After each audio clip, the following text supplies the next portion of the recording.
Hi everyone, it's Dani from 1D What Makes Me Happy. And so I asked you what you wanted the first video to be on, and the first comment that I got was from Val1208, and she said how to deal with haters. So, haters, okay. Oh, that's a good one though. It kind of depends on what kind of haters you're talking about. Like, I'm guessing you mean like kind of like people who like bullies. Bullies are really hard to deal with, and I understand that. But it's like bullies are only a tiny part of your life, and they're not gonna be there for the long run. It's they're not important. They they may mean so much right now, and it may like hurt you a lot. Trust me, I know. I've been bullied a lot. But it's they're not gonna be able to touch you when you're older, and it gets better. It does get better, and haters are really hard to deal with because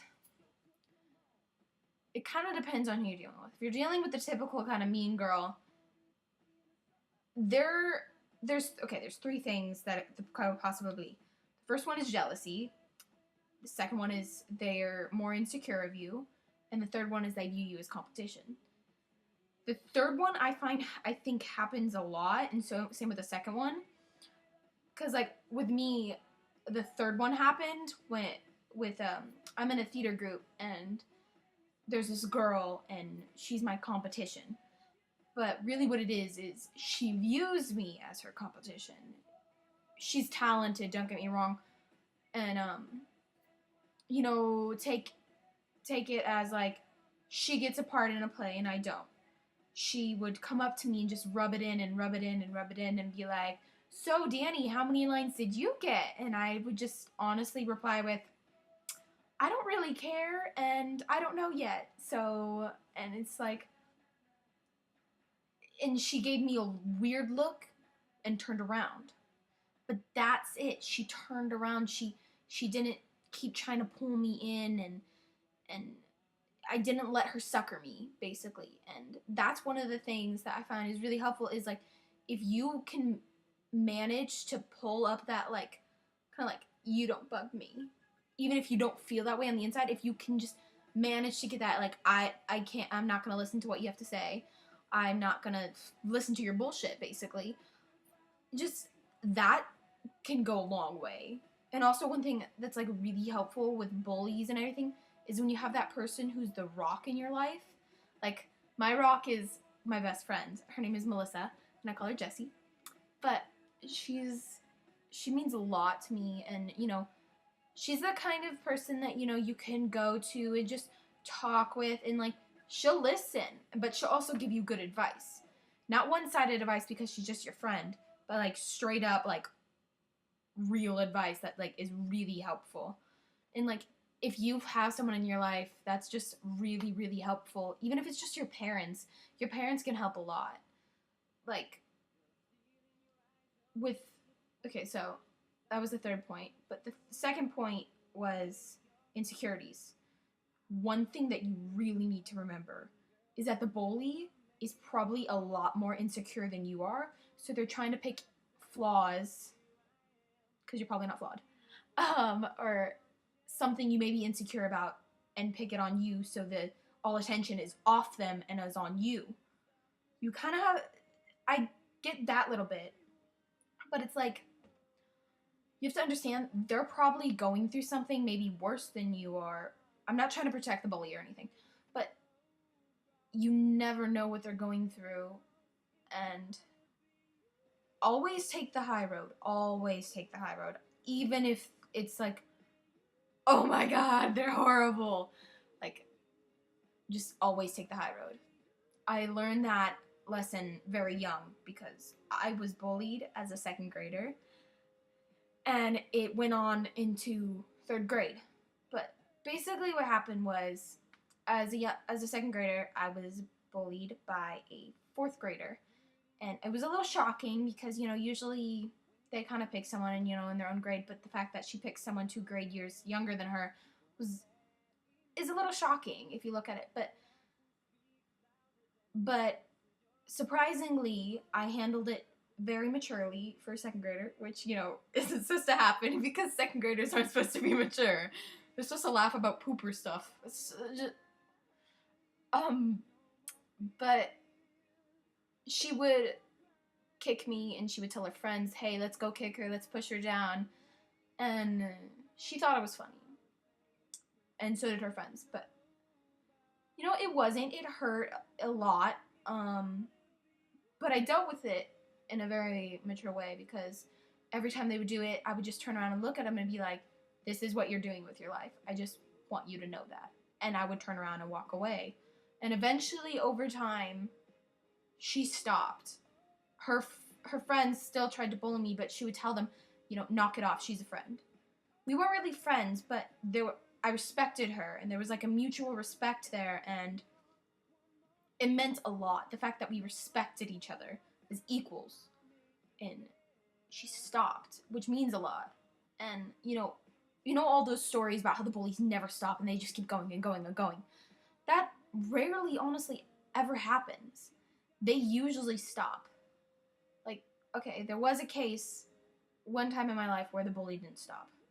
That's because he was a boy and he's stupid and they're immature and ugh. But I had to switch out of middle school, in the middle of middle school, in the middle of the year.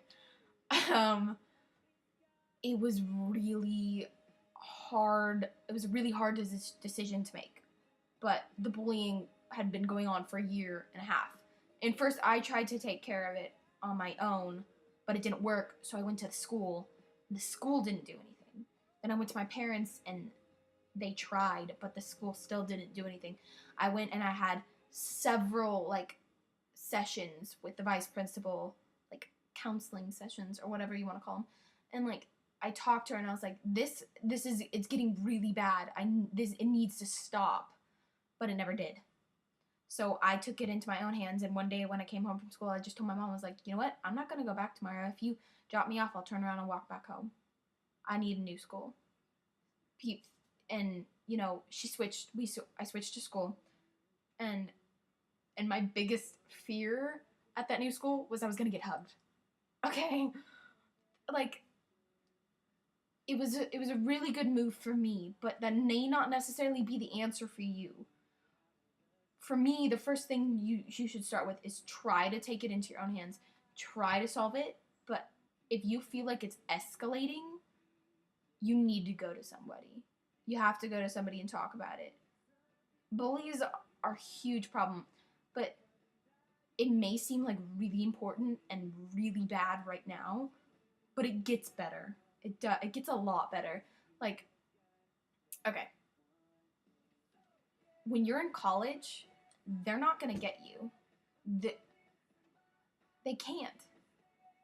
You're getting your degree to go to medical school and become a doctor, and what are they going to do? They're going to make fun of your, what's it called?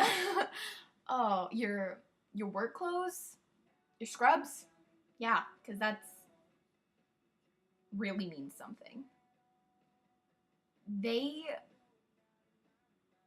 don't matter. They're not gonna be there in the long run. It's hard in middle school and high school. I get it. Trust me, I get it. It's not gonna matter in the long run. It gets a lot better. A lot better. A lot better. I still keep in contact with some of my friends from my old school, but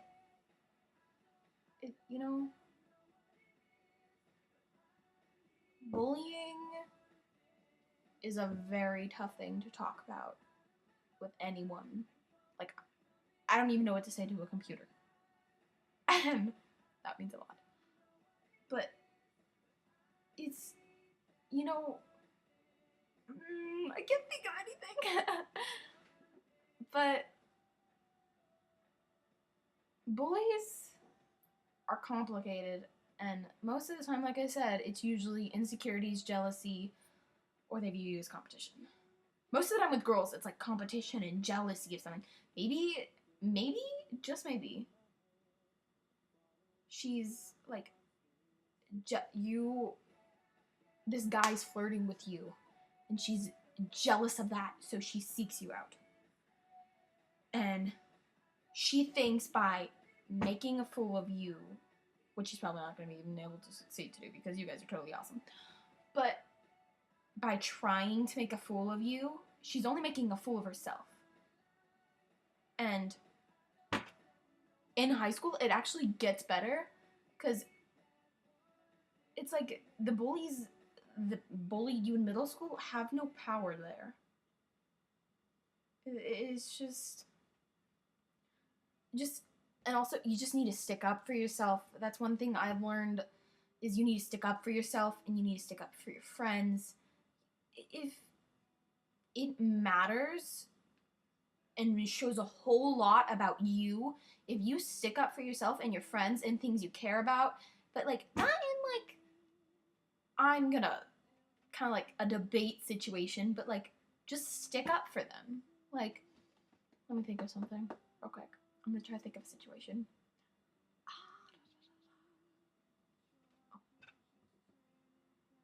Okay.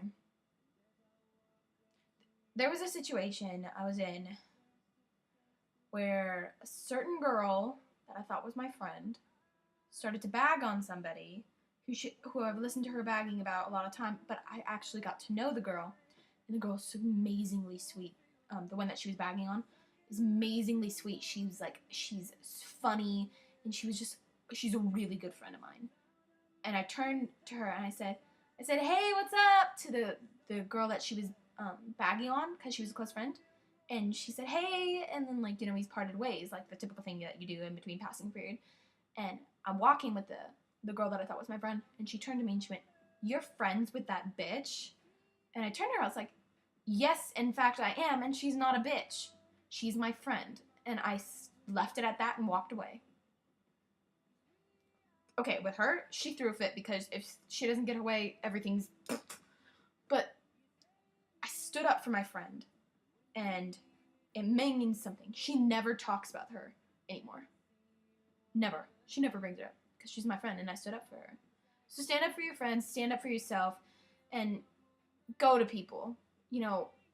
Talk about it. That's always something really good, is talk about it, talk about it, talk about it. So I hope this was helpful, or even if it wasn't helpful, I'm sorry, I suck. But comment, like it, or not. Do whatever you want. So, bye.